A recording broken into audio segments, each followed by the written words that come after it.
So in the last video, I took this old Outfeed table and turned it into this new upscaled one.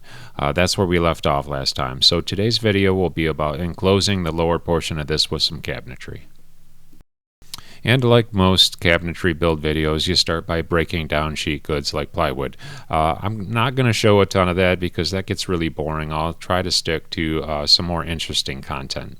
And this piece is actually one of the side panels, and what I'm cutting is a hole for the dust collection hose because the hose is going to run inside the back of the cabinet. And what I didn't mention was that I did buy pre-finished plywood. It was $15 more a sheet, but it's worth its weight in gold because it's winter here, and to put finish on I would really stink up my shop, so hey, it saves me the time and the effort and the smell. Now that I have that access cut, I can go ahead and drop this into position.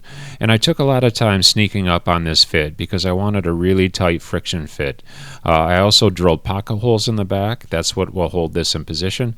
And I cut some small blocks that'll act as shims or spacers to get an even reveal all the way around so it's really even when I'm done. So now with that thing in position, I could go ahead and move into the inside and get the pocket hole screws in it. And now because I have those spacers clamped firmly on the outside, it can't really slide outward when I put these pocket hole screws in, which it has a tendency to do when you screw these panels in. But I can go ahead and get this thing locked into place. So now on the other end, I did the same thing and snuck up on a really good tight fit on that. What I didn't do apparently was hit record, but I took my track saw and I very carefully went through and methodically cut these out and then just took a pull saw and cleaned up the corners and dropped the panels out. And the three panels that I cut out of the center of this, they'll actually act as drawer faces later, and I'll showcase that a little bit later in the video. And also, you can make fun of my old Craftsman router. It's a pain in the butt to adjust the depth, but I have a 1/4 inch round over in it, and it's permanently in this, and I have it set in the drawer. I just pull it out when I want a 1/4 inch round over. And then I did the same thing on this end. I just dropped it into position, put my spacers in place, and screwed it in from the back side. And now we're going to jump ahead. As you can see, I put a holder on here for my miter gauge. That blank spot is where some drawers are on the other side, so I can only have shallow drawers on the back of this. You can see I put some plywood blocks in here so my drawer slides can attach to it. And this panel on the left here in the back there is not screwed into place yet because it'll be far easier to mount the drawer slides on it when it's not in there. Again, some more drawers here, and this other panel on the left again is not mounted because same reason, drawer slides are far easier to install when you can put it flat on the table. There would be two big doors that open in this spot, and that's where there'll be some pull-out trays and just one big cabinet on the other end. And then over here at the workbench, this is the plywood panel that will make up the face of that lower cabinet. So then I went ahead and used the track saw and did the same thing and cut this thing out. The plywood panel acts as a face frame, and then the cutouts will be the drawer faces and the doors for the cabinets. And as you can see, I have one kind of ready here. This is the panel for one of the doors. It's going to have a 3/8 perimeter of walnut on it, and that way it'll sit outside of the cabinet. I didn't intend on ever making these flush. And here they are all sanded and finished. I've got 2 coats of Danish oil on them. I was trying to get that done while I was waiting on the drawer slides to show up. But here they are. They finally came in, and it's time to keep progressing on this cabinet. All right, now I can get inside and finally get the drawer slides installed. And I really should have taken these panels inside with me. That's really awkward. But anyhow, these panels are going to be used to set my drawer slide height. It'll make it far easier to line these up. I know they're square and level. And then I'll take them out and use them on the panel on the bench to install them so that way I have an even height on both sides of the drawer slides.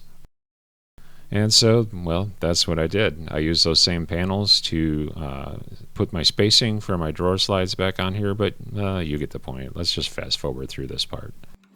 And so now with those mounted, it's much easier, and I can go ahead and just drop this panel in position. So that's what I did. And then I got some pocket hole screws in and locked it in place. And then with that panel screwed into position, I can go ahead and mount the other drawer slides. I did the same thing, cut some panels the right height to set the spacing for the drawer slides, and went ahead and got all these mounted. I went back to the bench, mounted them on the other panel just the same way, and went ahead and started screwing that one in as well. So now I have all the drawer slides here installed.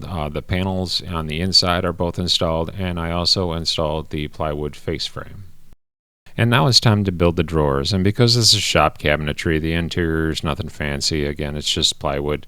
But just like that, they're all done. And I went ahead and cut some rabbets and some dados on these drawer slides and fitted them. And it's time to start assembling these things. And just a couple things of note. I do cut the rear panel a lower level. I don't have the dado cut in that. I like to slide the panel in from the back. That way that panel is removable should I ever need to. But this thing is really locked together with those dados and rabbets. As you can see, I did accidentally cut rabbet on the opposite side. But that's going to be the rear of the drawer, and there's one on the front of the drawer, but that'll have the face over it, so you won't see that either. And I did glue all those drawers up. Then back over to the cabinet, you can see I installed the center divider panel in between the two cabinet doors. The one on the right obviously has drawer slides in it. I built some trays that'll pull out. I've seen these on a few other cabinet builds, and I really like it, and I wanted to try it out. I think it's going to be a really effective way to access the tools without having things buried in the back. And now the next morning the glue is dry on all the drawers. It's time to get these things installed in the cabinet, so let's get the drawer slides on them.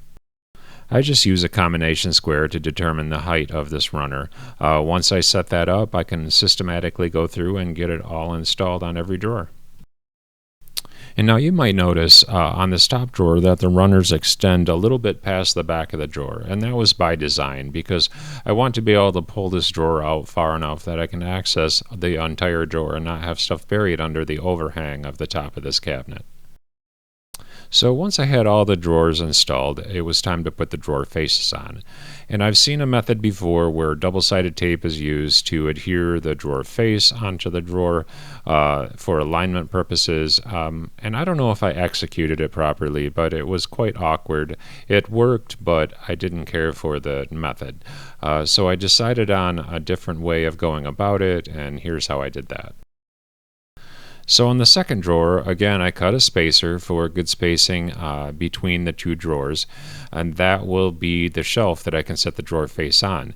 And I pre-drilled the pull holes already, and that way I can use those holes to drill through the rest of the drawer and then mount the pull, and the pull will hold the drawer in position, and then I can mount the screws from behind. It was far easier, and in the future I'll do any drawers like this. Once all the drawer faces were installed, it's time to put the hinges on the back of the doors. I'm using a concealed hinge. It's a 3/8 overlay, and they make different jigs for drilling these holes. Rockler maybe, and I think Craig makes a jig. I'm sure they're very effective, but I've kind of got a system, and it's worked very well for me, so I've been able to do this without a jig.